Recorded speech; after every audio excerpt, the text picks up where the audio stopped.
पाणी सोडा। मला तर वाटतं उद्याच्या उद्या पाणी सोडा, तो मीटिंग होत बसेल।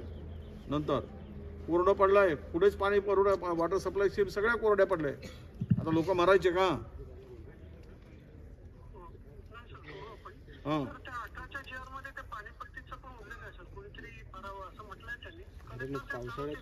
नाही नाही, पाणीपट्टीचा काही संबंध येत नाही। पाणीपट्टी ते ग्रामपंचायत बघत बसेल आणि जिल्हा प्रशासन बघत बसेल। तुमचं काम आहे ते डॅम मधून पाणी सोडायचं, तेवढं त्या कलेक्टरला उद्या परवाच्या बैठकीमध्ये सांगा। हे आता कधीच असा विषय आलेला नाही। ज्या वेळेस टंचाई निर्माण होते, टंचाईमध्ये सगळे निकष बाजूला करतो आम्ही। टंचाईमध्ये कुठलाही निकष राहत नाही, सूट देतो 100%। वॉटर सप्लाय स्कीम बंद पडल्यावर आपण निकष लावून किंवा त्यांच्याकडून वसुली करून आपण पाणी देणार काय? म्हणजे मेल्यावर पाणी टाकणार त्यांच्या तोंडात। असं सोमवारी पाणी सुटलं पाहिजे, नाहीतर सोमवार तुमचा मंगळवार माझा। मग पहा काय करायचं। तुम्हाला पाठवतो ना, तो पत्र पाठवतो, आता व्हॉट्सअपवर पाठवतो। आता फार प्रॉब्लेम आहे, सिरियस प्रॉब्लेम आहे, फार गंभीर झाला विषय।